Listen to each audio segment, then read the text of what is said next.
생두가 어떤 맛을 갖고 있는지 선택하는 것부터 이제 로스팅이 시작된다고 생각을 합니다.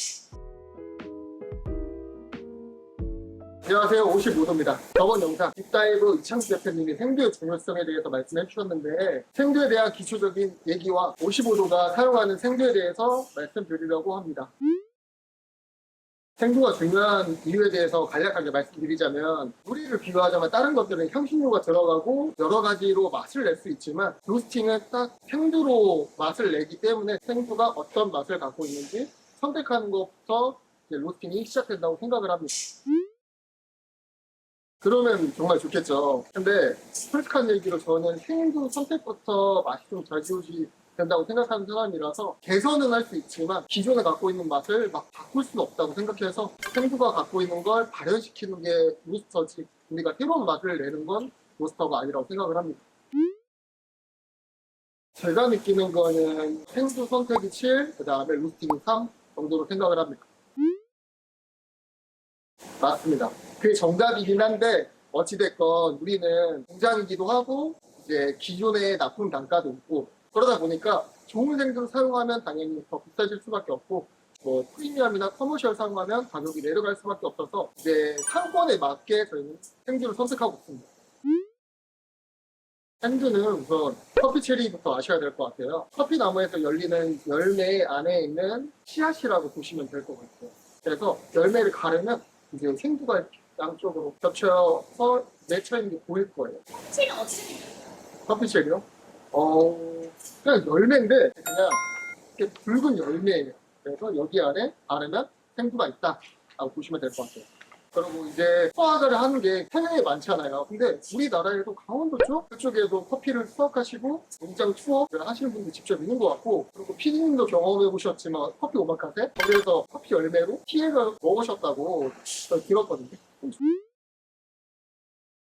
생두는 크게 두 가지로 나눌 수 있는데, 첫 번째가 아라비카. 아라비카는 스페셜티나 대중적으로 많이 드시는데 고산지대에서 재배하기 때문에 병충해에 약하고 그리고 재배하기 좀 까다로운데 로부스타에 비해서 쓴맛이 적고 향이 풍부하고 그래서 스페셜티에 좀 적합한 생두라고 보시면 되고요. 그다음 두 번째, 로부스타. 로부스타는 과거에 쓴맛을 내거나 구수한 맛을 낼 때 많이 사용했는데 저지대에서 재배하기 때문에 커피 자라는 시기도 되게 짧아요. 그래서 수확도 되게 빠르다라는 강점이 있는데 병충해에도 강한 품종을 많이 사용하고 대부분 사용하는 용도는 믹스커피 같은 데 많이 사용한다고 알고 있어요. 로부스타의 특징이 결국에는 약간 쓴맛이랑 구수한 그런 캐릭터고, 요즘에는 로부스타가 좀 개량이 돼서 많이 좋아지긴 했지만 그래도 아라비카에 비해서 복합성이 좀 떨어져서 스페셜티에는 많이 없지 않나 라고 생각을 합니다. 마지막에 잘 모르시는 품종이 리베리카라고 있는데 로부스타보다 더 쓰고 향이 되게 낮아요. 그래서 수출이 거의 없고 개수채도 되게 적어서 수출하기도 용이하지 않아서 한국엔 아예 안 들어오는 품종이라고 보시면 될 것 같아요. 이제 스페셜티에 부합하려고 그러면 복합성이나 이제 평가 기준들이 있는데 SCA 기준으로 80점 이상이 스페셜티로 분류가 되고요. 그리고 생두 업체에서 그거를 고지를 하고 거기에서 저희가 먹어보고 그리고 품종 확인하고 그 다음에 선택하고 있습니다. 생두의 가공 방식 세 가지에 대해서 말씀드릴 건데, 첫 번째 내추럴, 그 다음에 워시드, 그 다음에 허니 프로세싱, 이렇게 크게 세 가지로 말씀드리겠습니다.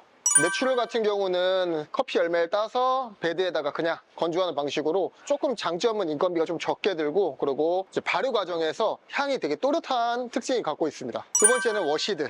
네, 말 그대로 물로 씻는다라고 생각해 주시면 됩니다. 과육이나 이제 점액질을 수조통에 넣고 이제 제거하는 과정을 거치는데, 내추럴에 비해서 생두가 갖고 있는 본연의 캐릭터가 나오고 그리고 맛이 되게 클린하다 라는 장점을 갖고 있습니다. 세 번째, 허니 프로세싱. 허니 프로세싱은 이제 내추럴 가공 방식이랑 거의 비슷한데 점액질을 몇 프로 남기냐에 따라서 나눠집니다. 허니 프로세싱은 총 5개, 화이트, 옐로우, 골드, 레드, 블랙 프로세싱이 있습니다. 그리고 허니 프로세싱의 장점은 화이트에서 블랙으로 갈수록 이제 단맛이나 바디감이 좋아집니다. 저는 워시드를 좋아합니다. 불과 5년 전만 해도 저 내추럴 파였는데 바뀌었습니다. 그때는 되게 자극적이고 뭔가 또렷한 걸 선호했는데 요즘에는 편안한데 부드러운 커피, 그리고 되게 달콤한 커피, 이걸 선호하게 바뀌었어요. 그리고 과거에 비해서 지금 생두의 가공 방식이나 아니면 뭐 생두를 이제 수확하는 그런 공법들이 많이 올라가서 이제 생두를 고르는 과정에서도 정말 많은 고민들도 해야 되고, 그리고 좋은 재료들이 국내에 많이 들어와서 저희 로스터 입장에선 되게 좋은 기회인 것 같습니다. 저희는 이제 첫 번째 맛을 먼저 결정을 하고요. 그거에 맞게 생두를 픽합니다. 그러고 나서 생두를 어떻게 배합을 할지 고민을 합니다. 예를 들어서 뭐 우리가 화려한 커피 뭐 대명사의 에티오피아를 이제 오피스 상권에 쓰고 싶다. 근데 오피스 상권 특징은 결국에는 산미가 좀 적고 이제 고소한 커피가 특징인데, 에티오피아를 메인으로 이제 블렌딩을 할 수는 없거든요. 왜냐하면 그걸 아무리 강배전을 하더라도 이제 특유의 경쾌한 산미나 단맛은 지울 수 없기 때문에, 그런 상권에는 고소한 계야 브라질이나 아니면 과테말라 아니면 뭐 콜롬비아 조금 어두운 생두를 선택하고 있습니다. 생두 보관할 때는 이제 어떻게 보면 온도가 일정해야 되고 습기를 제어할 수 있는 공간이어야 돼요. 그래서 대부분 이제 제습 작용으로 에어컨을 많이들 사용하는 걸로 알고 있습니다. 생두가 갖고 있는 수분율이 로스팅에 영향을 되게 많이 주는데, 그거에 따라서 로스팅의 맛 변화가 되게 심해가지고 저희도 로스팅 전에 수분 밀도 측정을 하고 로스팅을 진행하고 있습니다. 이렇게 생두의 기초에 대해서 알아봤는데요. 다음 편에는 생두 중급자용으로 생두 등급에 따른 로스팅 방법, 차이에 대해서 말씀드려보겠습니다. 그럼 영상 마치겠습니다. 감사합니다.